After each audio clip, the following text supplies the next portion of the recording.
Exactamente, María, se llama Eduardo, hace 5 años sufrió un accidente de tráfico, además donde nos encontramos, ahora nos lo explicará él cómo fue y pues las consecuencias, consecuencias irreversibles, por ejemplo, en su caso porque se ha quedado parapléjico.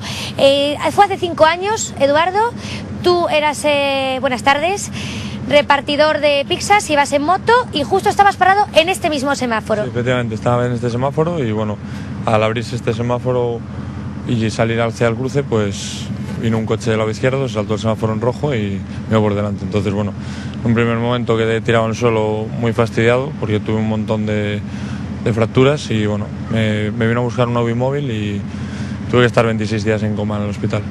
26 días en coma.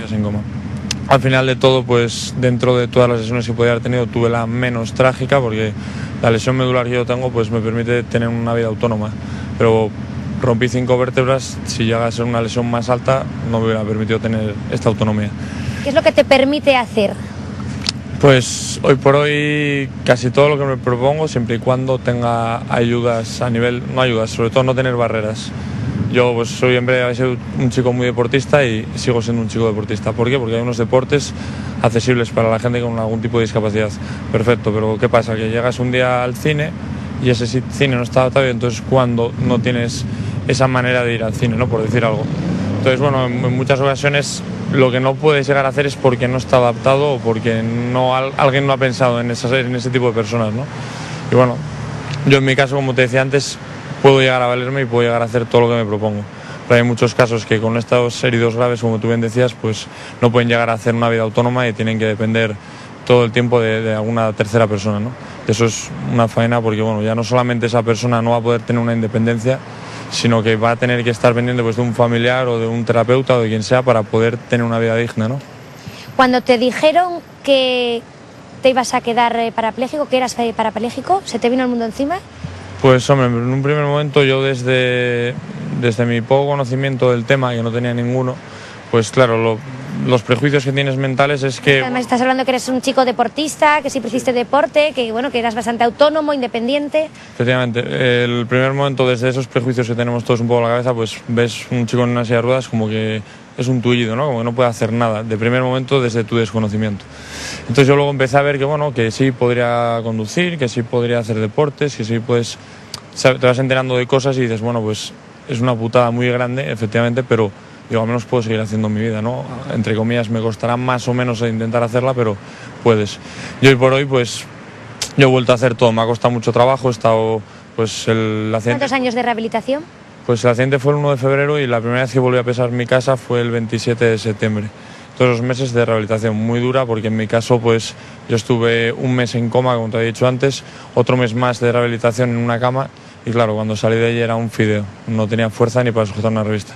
Entonces claro, empiezas desde 0 con pesas de 200 gramos que no puedes levantar, empiezas a hacerte un poquitín pues todo, ¿no? A moverte con una silla que desconoces cómo se funciona con ella y que de repente cuando un bordillo así, que antes no te parecía nada, ahora se te acaba el mundo, ¿no? Entonces bueno, vas intentando hacer todo para ir prosperando, porque yo en mi caso pues era lo que pretendía. El problema es que hay muchas personas que, aparte de ese daño físico que pueden llegar a tener por un accidente, es que les entra un problema psicológico, ¿no? Y eso es la cabeza cuando no quiere ver más allá, pues es eso cuando es lo peor también. Realmente es lo peor, ¿no? Porque yo en mi caso quise ver más allá y sigo viendo para allá y dices, bueno, tiro y si hay algo que me impide hacerlo, porque realmente no puedo hacerlo, no lo haré. Pero mentalmente estoy preparado para hacer todo lo que yo quiera. Tesón, esfuerzo y ganas de vivir, que es lo que tú tienes. Yo creo que sí, que es lo imprescindible, tener ganas de tirar para adelante, vivir y decir que no se ha acabado aquí, porque realmente no se ha acabado aquí la vida. En tu caso, el accidente de tráfico, se abría este semáforo que estamos viendo, se ponía en verde y tú ibas hacia ese cruce. Y yo iba en un Vespino repartiendo, pero en un sitio donde se supone que no tienes tanto peligro, pues al fin y al cabo puede crearse una lesión muy grave o una muerte, ¿no? Es que muchas veces pensamos que los accidentes de tráfico más mortales se pueden dar pues en una autovía, en una autopista, y muchas veces son precisamente en la calle de una ciudad, en un paso de peatones que muy pocas veces respetamos. A lo mejor cuando el semáforo está en ámbar para los vehículos no respetamos, no paramos cuando hay un peatón y ahí es cuando puede venir el problema. O un simple semáforo que lo vemos en rojo, bueno, no pasa nada, pues claro que puede pasar.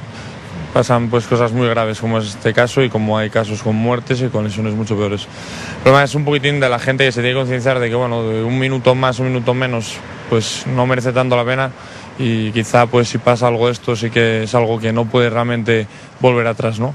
Al fin y al cabo pues tardar 10 segundos más, pero tardas. Perder un minuto, como se dice, perder un minuto en la vida que no la vida en un minuto, ¿verdad? Efectivamente. Sin embargo, tú, como tú decías, eres una persona con mucho tesón, con mucho esfuerzo, con muchas ganas de vivir, y una silla de ruedas y el ser parapléjico desde hace ya 5 años, eso no te ha prohibido hacer otro tipo de cosas. Por ejemplo, se cree que una persona pues en silla de ruedas no puede conducir, ser autónomo. Eduardo nos lo va a demostrar en tan solo unos momentos, porque sí es posible si se tienen ganas y esfuerzo como tú lo tienes. Nos subimos de nuevo al coche, a pesar de que son muchos los discapacitados que se encuentran en ese estado pues debido a un accidente de tráfico. Estar en silla de ruedas no significa que uno no pueda valerse por sí mismo. Eduardo nos lo demuestra, Ana.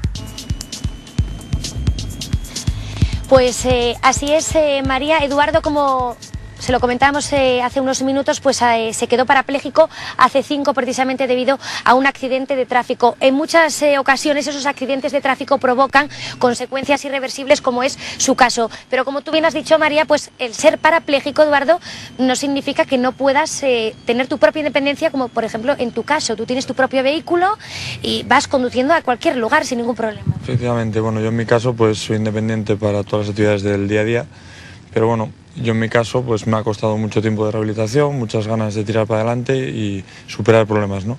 Pero todo esto que estáis comentando de los heridos graves, hay muchos casos en los cuales esas personas, aunque ellos quieran poner de su parte, no pueden, porque la lesión que se les ha producido es totalmente contraria a ser independiente. Necesitan siempre de la ayuda de una tercera persona y eso es mucho más complicado, ¿no? Tener que siempre estar dependiendo de una persona que te acompañe a los sitios, que te ayude. Y bueno, yo en mi caso, dentro de lo trágico que fue el accidente y de lo mal que estuve, al final, dentro de todo lo mal que podía haber quedado, pues tuve esta lesión que lógicamente me ha cambiado mi manera de vivir 100%, pero bueno, puedo seguir haciendo una vida autónoma, que es muy importante en estos casos. Claro, es lo que te iba a preguntar. ¿Cómo te ha cambiado la vida después del accidente? Porque sí, puedes conducir, pero habrá muchísimas cosas, como por ejemplo alguna afición que a lo mejor tenías antes que ahora no puedes hacer. Pues hoy por hoy, yo soy un chico muy tirado para adelante y me he propuesto hacer un montón de cosas y las he hecho, pero sí que ves sobre todo muchas barreras sociales, lo que la gente no se da cuenta de que, bueno, de que montan un centro comercial nuevo y que no lo hacen accesible para todo el mundo. Entonces ahí es cuando realmente te sientes más discapacitado, porque al final la lesión, tú no puedes caminar, si tú no puedes caminar tienes esa silla de ruedas que te ayuda a caminar, pero con la silla de ruedas ya puedes hacer esa movilidad, ¿no? Realmente lo que no te permite hacer es la sociedad en muchos casos, cuando no hay algo adaptado para ti, o te encuentras un montón de escaleras y no hay una rampa accesible para ti, o vas a un bar y el baño tiene una puerta estrecha, etcétera, etcétera. Y todo eso es lo que realmente más te lo recuerda, ¿no? Digamos que con la silla de ruedas te permite en cierto modo olvidarte de que tienes ese problema. Pero cuando te encuentras con esos problemas es cuando realmente dices, joder, pues estoy fastidiado aquí ahora y no puedo tirar más adelante. Con lo cual todavía hay muchísimas barreras sociales que eliminar. Yo creo que son las más importantes. Mucho el pensamiento de la gente, el que se dé cuenta de que, bueno, de que la sociedad es para todos, ¿no? Y que tenemos que disfrutarla todos por igual. Y que hoy por hoy no es así. Algo tan sencillo como el ir al cine, en muchas ocasiones se convierte en que no puedes ir, o que cuando puedes ir estás a 1 metro de la pantalla. Cuando, por ejemplo, ahora, Eduardo, tú vas por la carretera y ves las barbaridades que muchas veces se cometen, ¿qué es lo que sientes? Pues creo que la gente no se conciencia de que hay que tener mucho cuidado al volante, de que el ir hablando por teléfono móvil sí que pierdes atención, el saltarte un semáforo en rojo, como fue en mi caso, este semáforo en rojo que tenemos aquí delante, pues fue en mi caso casi matarme. No llegó a matarme, pero he quedado muy fastidiado y he quedado pues con un planteamiento de vida completamente diferente al que yo tenía en un primer momento. Entonces, bueno, lo que se tiene que dar a la gente es principalmente eso, de que hay que respetarnos todos mucho y que amen su propia vida. Porque en un momento dado tienes un golpe, tienes un accidente y la pierdes o quedas con un daño irreversible, como es mi caso, y no es algo fácil de asumir tampoco. Pues muchísimas gracias por haber estado con nosotros. Ya lo saben, 4 fallecidos durante esta Semana Santa, llevamos 2 sin fallecimientos, así que muchísima precaución al volante y sobre todo para los que tengan que volver, que hayan visitado nuestro Principado de Asturias y tengan que volver pues a sus casas durante el día de hoy, porque todavía es festivo en 5 comunidades autónomas.